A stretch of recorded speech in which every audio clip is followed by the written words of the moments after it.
Hello, this is John Ricciuti at Radnor Studio 21 and Mainline Public Television, and he took time out of his very busy schedule to come and visit with us today. Mr. Kris Kringle, he's timeless. Do you mind if I call you Santa Claus? You go right ahead.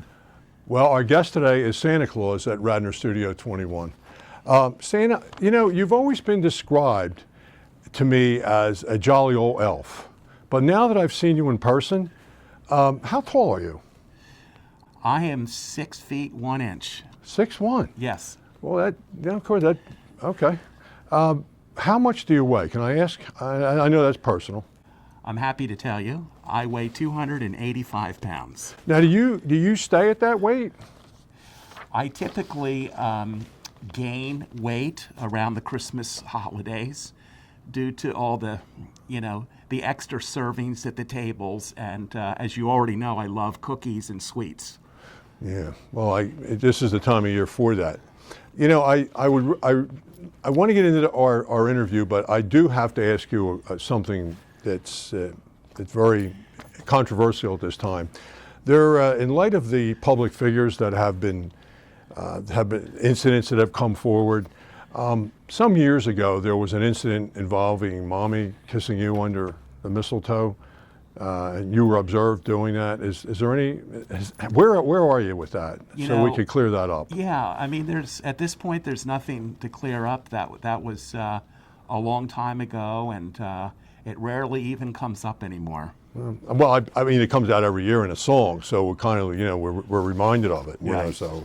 But you say nothing ever, that was it, okay. That was it, yeah. It was over and done with. Over the course of years, you've had, it looks like different sleighs. Now, it looks like the new piece you're riding in is, it looks like it's lightweight, faster. It's got like an Italian design to it, like a Gucci stripe down the side. What is your speed in that sleigh now? My speed in the 100-yard dash is 4.5 seconds.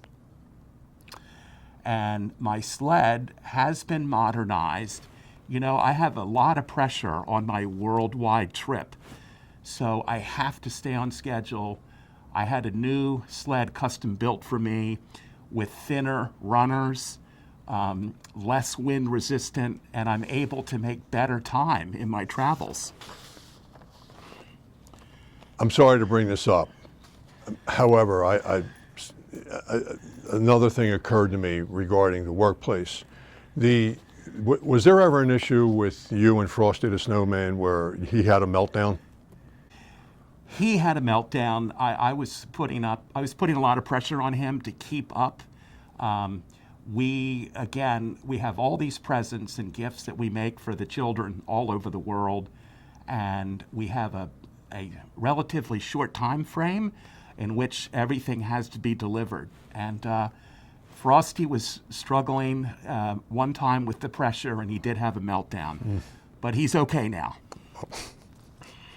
The 24th is a big night for you, and I know that you start early. You've got it, like you said. It's a world tour, literally. Now, there's also been some things written about Rudolph.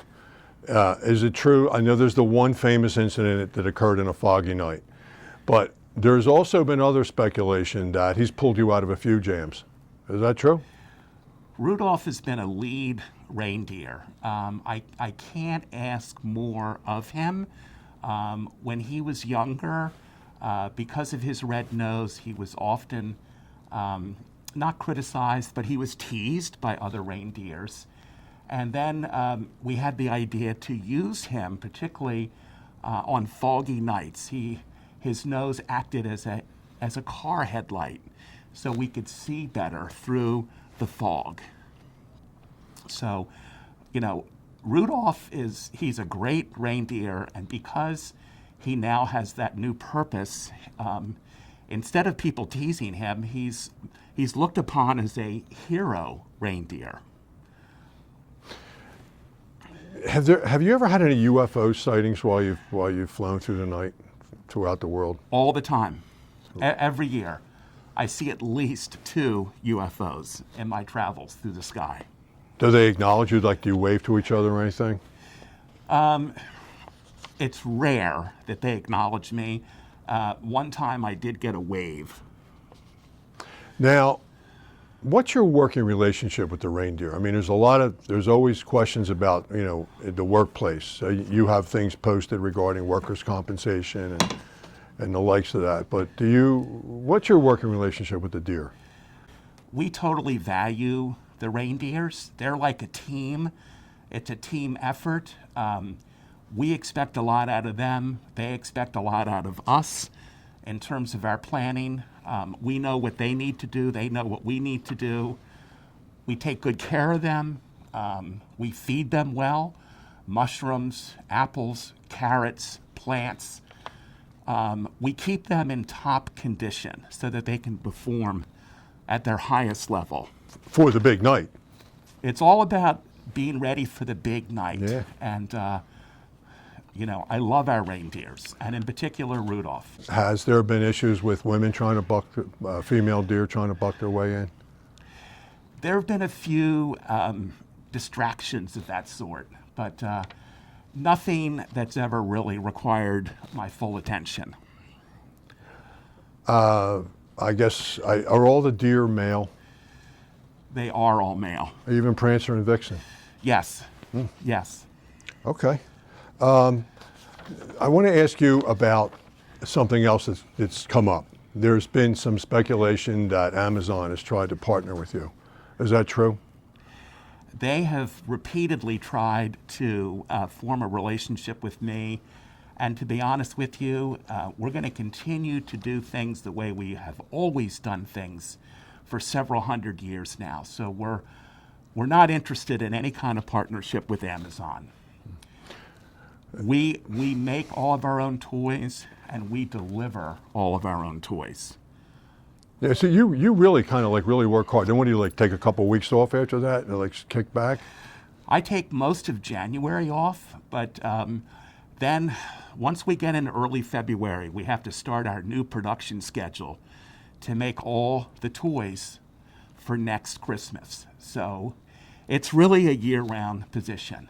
Is there any truth that the elves are trying to get unionized? There's been some talk about that, but, like the reindeers, we have a good relationship with our elves. We take care of them, and we have a happy work environment because of that. So I don't think we have any elves that want to leave and go try another job. They're very happy. Will the potential for a tax plan affect anything with them, as far as you having to pay them more money? Or, I don't know how you pay them. It's none of my business. I shouldn't ask. You don't have to answer that question. Yeah, there's certain things I can't disclose, but Sure. I would say that we pay them well, and that's part of the reason we have a strong relationship with each other. What's the most expensive gift you've ever delivered? Wow. We make a lot of beautiful wooden toys, trains, cars, soldiers. They're all made by hand, beautifully carved, beautifully painted. They are exquisite looking, but they take a lot of time to make. But those are actually my favorite presents. Do you ever have any security issues, with delivering anything? Maybe you can't get into a house. Even I know how you come in through the chimney and all, but do you ever maybe if you're going to go to the White House or you're going to go somewhere, and do you ever have any security issues where you have to take your shoes off or anything? Yes, I've been to the White House, and for obvious reasons, they're very strict about security. So they do make me, take my outfit off before I can make my deliveries, which slows me down. That's the one thing that I don't like. I like to stay not just on schedule, but ahead of schedule. Do children ever leave you gifts? Or does anyone ever leave you gifts? I shouldn't have said just children. Maybe adults can leave you gifts as well. Well, typically, after I enter the house, I deliver the presents. I enjoy sitting at the kitchen table with a nice cold glass of milk and cookies. I love chocolate chip cookies. I love Vienna fingers. I love cookies. So I will eat as many as I can before it's time for me to pack up and get on my way. Yeah. Well, that probably explains the weight issue then. Yes, But I I know mean- you're trying to control that. I'm a jolly fellow.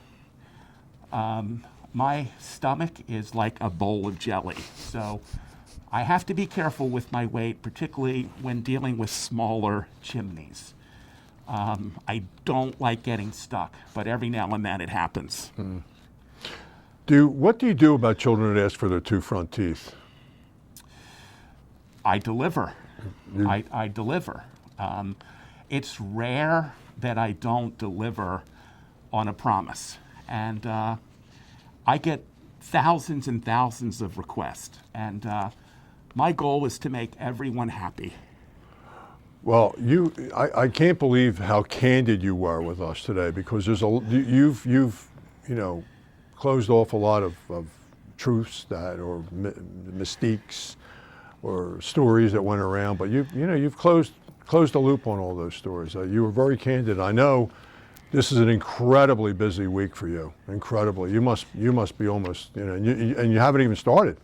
The big night's not even upon us yet. No, but I love it. This is why I do what I do. I live for being Santa Claus. I love this time of year. It's so exciting. And my number one joy is to make families happy, particularly the kids, particularly if they've been good children. That's what makes me happiest of all. Who was your inspiration? I've had, many inspirations. I just think it's so important to, in one's lifetime, to be nice and to be friendly. And if you can help somebody, please do so. Last question, are you an Eagles fan? I am a big Eagles fan. I have to be careful because after I leave Philadelphia, I have to go to Pittsburgh. I visit all the NFL cities, but the Eagles are my favorite team and always will be. Well, I'm very happy how the Eagles are playing. Little disappointed about the Carson Wentz injury, but I'm also a Nick Foles fan and thought he played great yesterday against the Giants.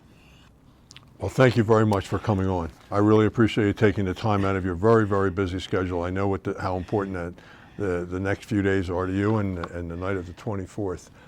I can't believe we actually got Kris Kringle to come on to Radnor Studio 21 in the height of the Christmas season. This is so unbelievable. Thank you very much. I hope you really found this enjoyable. And from all of us at Radnor Studio 21, happy holidays and Merry Christmas. Happy holidays.